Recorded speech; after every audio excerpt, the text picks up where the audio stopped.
Comissão de Direitos Humanos debate superlotação de presídios. Ampliação do atendimento especializado para crianças e adolescentes vítimas é cobrada em audiência pública.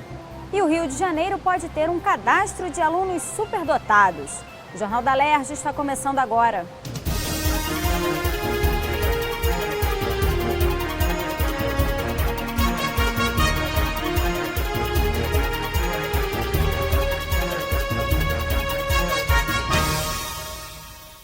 Boa noite. Com a presença de representantes da sociedade civil e de órgãos públicos, a audiência realizada pela Comissão de Defesa dos Direitos Humanos da Alerj debateu a superlotação do sistema prisional e as políticas de segurança pública do Estado. A comissão deve se reunir com o presidente do Tribunal de Justiça na próxima quinta-feira para discutir os desdobramentos da reunião. A Frente Estadual pelo Desencarceramento apresentou dados das unidades prisionais do Rio, que tem uma taxa de ocupação total superior a 185% da capacidade declarada. Um plano para reduzir a superlotação com 22 propostas também foi apresentado. Entre elas estão a reestruturação do grupo de monitoramento e fiscalização do sistema carcerário e a publicação semanal dos dados produzidos pela Coordenação de Execução Penal da SEAP sobre a capacidade e lotação de cada unidade. Para evitar o que vem acontecendo já há um bom tempo, que é a superlotação nos presídios. Isso acaba acarretando outros problemas, tem desdobramentos que impactam em toda a sociedade. Porque, na verdade, aquelas pessoas que estão ali esperando, muitas delas ainda estão esperando pelas suas sentenças e toda essa morosidade acaba que não produz um efeito benéfico para ninguém. Segundo pesquisa apresentada durante o encontro, o número de detentos no estado do Rio subiu de forma vertiginosa nos últimos anos. Até o fim de 2010 e início de 2011, o crescimento da população carcerária era menor do que a taxa nacional. Em 2013, o Rio ultrapassa a taxa nacional e em 2015 chega a dobrar o crescimento da população carcerária em relação à média do país.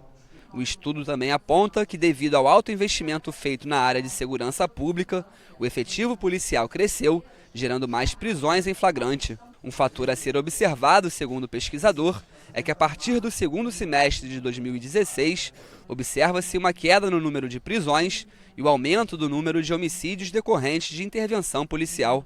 A gente verifica que, desde 2008, há um incremento dos gastos destinados à função segurança pública, ao ponto de, em 2015, pela primeira vez na história, o investimento do Estado em segurança ter ultrapassado o investimento do Estado na função educação.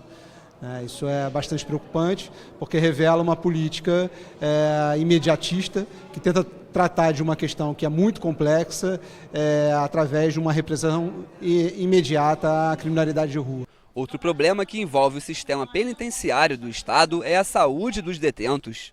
Com recursos federais bloqueados, a falta de medicamentos, médicos, enfermeiros, psicólogos e assistentes sociais acaba gerando um cenário calamitoso dentro das unidades prisionais. Tuberculose, hanseníase e infecções acabam se tornando comuns nos presídios superlotados.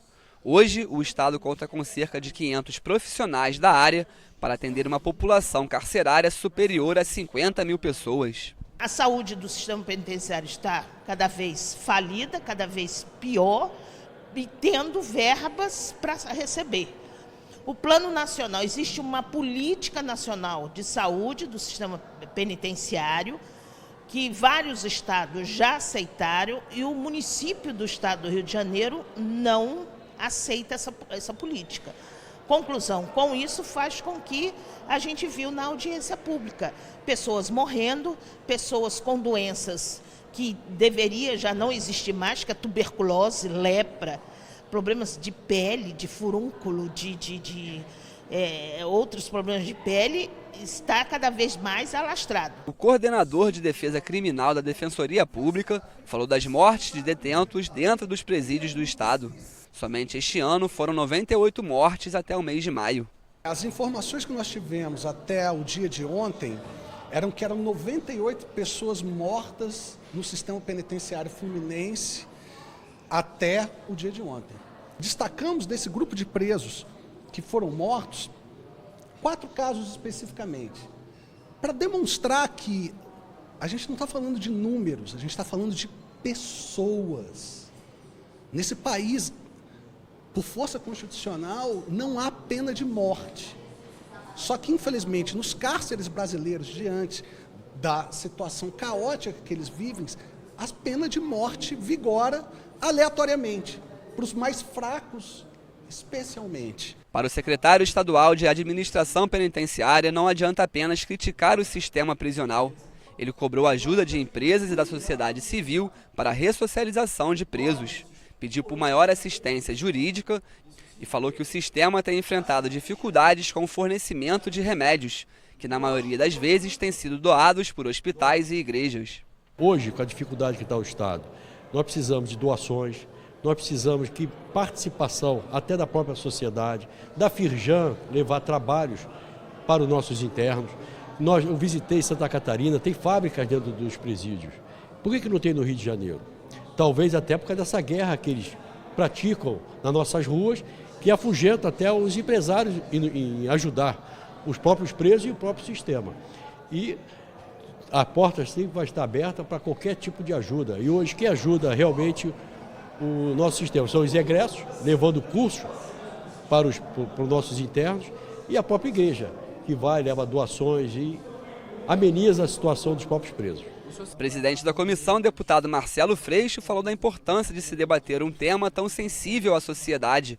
Ele pretende se reunir com o presidente do Tribunal de Justiça e promover um encontro entre promotores e defensores públicos que trabalham nas várias execuções penais para discutir soluções para a superlotação dos presídios. Propostas concretas saíram. Reunir os promotores criminais com os defensores públicos das várias criminais, esse encontro nunca aconteceu. São eles que colocam ou não colocam as pessoas no cárcere. São eles que pedem as penas. São eles que, de alguma maneira, estão na ponta. E muitos deles não conhecem o cárcere, não conhecem o cheiro da cadeia, não sabem qual é a realidade carcerária. Então, uma proposta que surgiu do próprio Ministério Público é que a Comissão de Direitos Humanos da Alerj mediasse um encontro entre promotores e defensores das áreas criminais, não da execução penal, para que a gente possa juntos fazer uma conversa sobre a responsabilidade dos presídios. Promotores, delegados e defensores públicos defendem a ampliação do atendimento especializado para crianças e adolescentes vítimas. O tema foi debatido durante a audiência pública da Comissão da Criança, do Adolescente e do Idoso da Alerj. O principal assunto da reunião foi o combate à exploração sexual de crianças e adolescentes. Esta mãe, que não quis se identificar por medo do ex-marido, teve o filho abusado sexualmente pelo pai. Apesar de ter denunciado o crime, ela ainda corre o risco de perder a guarda da criança para o agressor. Meu maior medo como mãe é de entregar meu filho na mão do pai.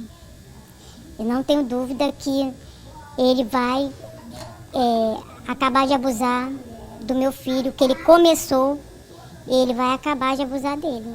Ele tem pavor, nessas visitas assistidas, ele começou a fazer xixi na cama, coisa que ele não fazia, começou a ver bicho de madrugada, que eu tinha que ligar as luzes todas do quarto para ele ver que não tinha bicho e não adiantava. Eu era obrigada a ter que levar meu filho uma vez por semana, no dia da minha folga, para o pai dele ter a visita assistida com a psicóloga. Ela fez um laudo, ainda falou lá no fórum, que o pessoal fala no corredor do fórum, que o juiz não vê processo. Então, na primeira linha do laudo dela, do parecer dela, ela colocou mãe alienadora. Tem acontecido que todas as mães que fazem denúncia de abuso sexual, principalmente, mas outros abusos também, elas perdem a guarda do filho. Existe um gatilho hoje que faz com que a denúncia de abuso sexual se torne uma prova de alienação parental. Então, isso é engatilhado e, a partir daí, a mãe não consegue mais provar que ela não é uma mãe alienadora, que ela não está interessada em evitar o convívio com o filho porque ela está com raivinha do ex-marido. Não. Se ela está preocupada com esse convívio, é porque ela tem uma razão. Ela está fazendo isso por proteção, pela lei que ela está seguindo de proteção à criança. Durante o encontro, a delegada titular da única delegacia voltada para atender crianças e adolescentes vítimas do Estado destacou a importância de divulgar a existência do CAAC, Centro de Atendimento ao Adolescente e à Criança Vítima de Abuso Sexual, que fica dentro do Hospital Souza Aguiar. Nesse local, todos os serviços públicos são prestados, ou seja, a criança ou adolescente vítima de crime sexual pode no mesmo lugar ter o atendimento médico, fazer o exame de corpo de delito e o registro de ocorrência. Além disso, neste local a gente já atende a nova lei Maria do Rosário, que é a da escuta protegida, com uma sala específica com gravação em mídia de todo o depoimento da vítima. Então esse depoimento especial já previsto na lei, que vai entrar em vigor em abril, já é o nosso diferencial no Estado do Rio de Janeiro. Então o Estado do Rio de Janeiro desde 2015 promove essa oitiva especializada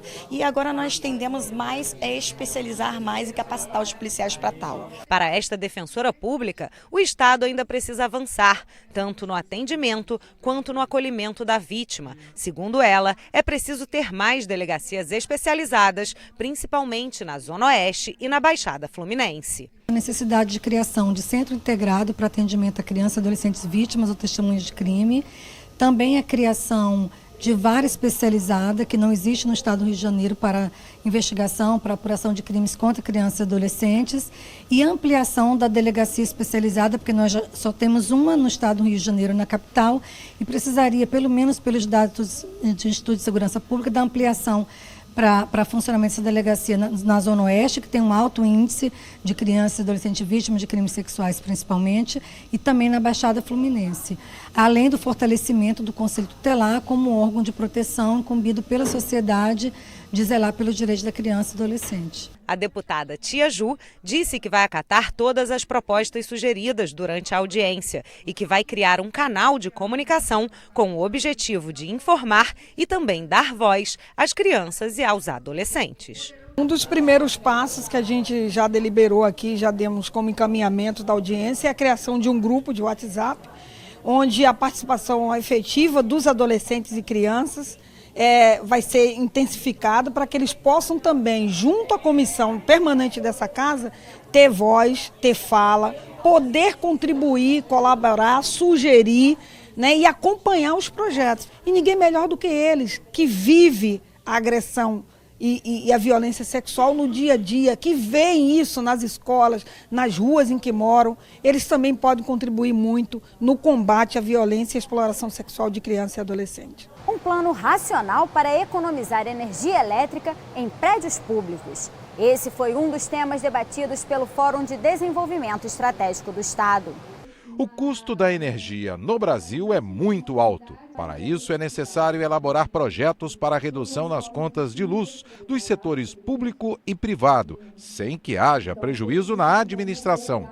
O IBAM, Instituto Brasileiro de Administração Municipal, realizou em 300 municípios do Brasil uma estratégia focada no uso racional da energia.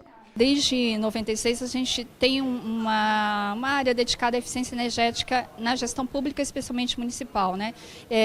Em parceria com a Eletrobras. Então, desde então a gente desenvolve métodos, elaboramos guias técnicos, desenvolvemos linhas de capacitação. E um dos métodos que desenvolvemos foi a metodologia de elaboração de planos municipais de gestão da energia elétrica. Entre 2009 e 2010, o Amazonas teve um projeto para reduzir o uso do diesel na geração de energia.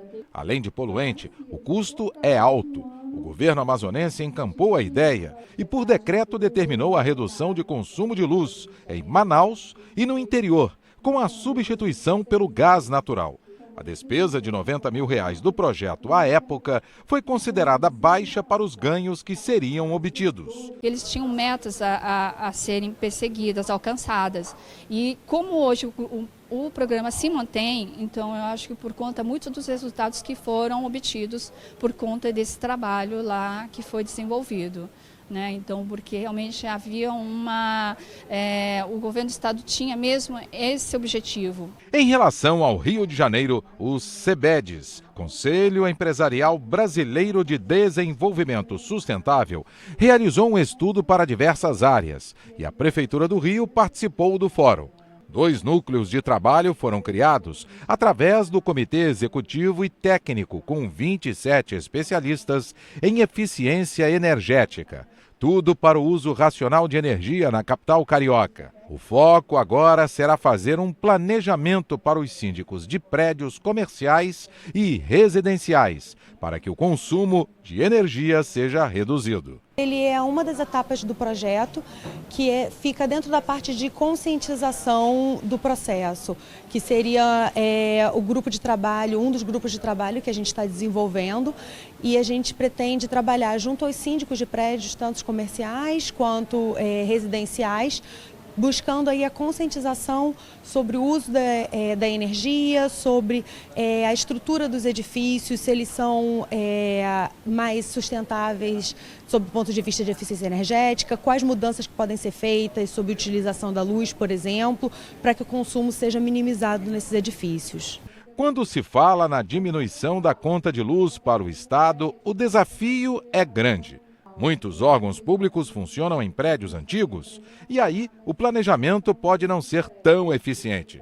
Na próxima reunião da Câmara de Energia, a ideia é juntar as propostas e, a partir daí, elaborar planos para o Estado. A ideia é a gente trazer para o Estado experiências que já aconteceram em outros estados e também em municípios e mostrar que com ferramentas básicas é muito fácil começar a ter uma gestão mais inteligente da energia aqui em todos os prédios públicos e começar a atuar mais objetivamente na redução do preço do custo da energia hoje nos prédios, nas instituições públicas do Estado. O Rio de Janeiro pode ter um cadastro de alunos superdotados, matriculados na educação básica e na superior.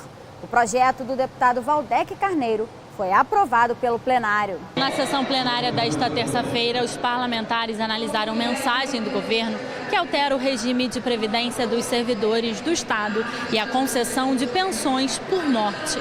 A ideia é equiparar o regime dos servidores federais aos estaduais.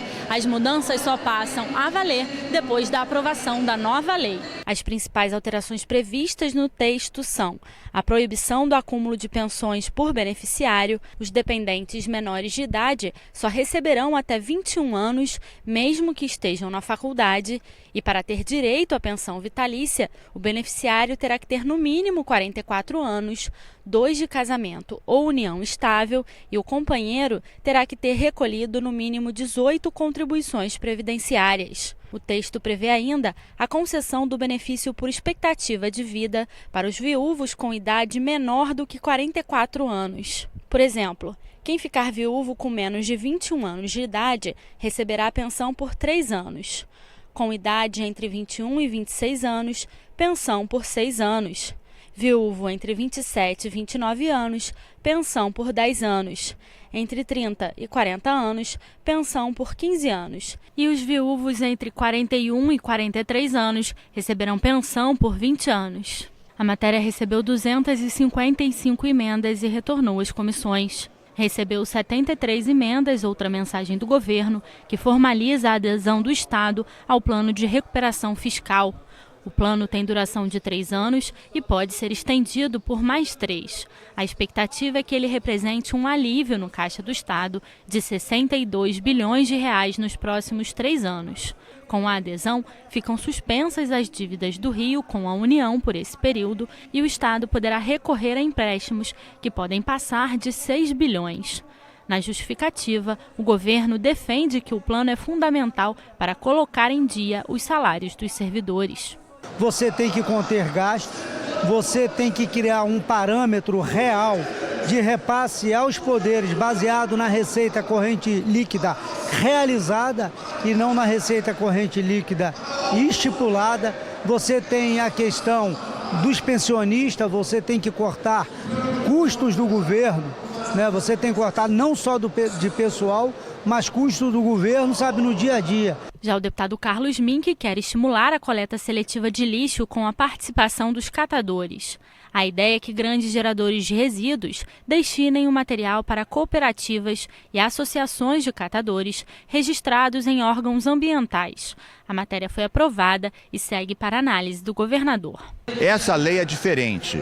Ela diz que as grandes empresas, por exemplo, as siderúrgicas, as automobilísticas, que também têm muito lixo gerado lá dentro, algumas são cidades, como a Reduc, a CSN, também tem que dar o lixo bom, o plástico, o metal, o vidro, para as cooperativas de catadores. Então isso será naturalmente operacionalizado pelo órgão ambiental, acompanhado pelo Ministério Público.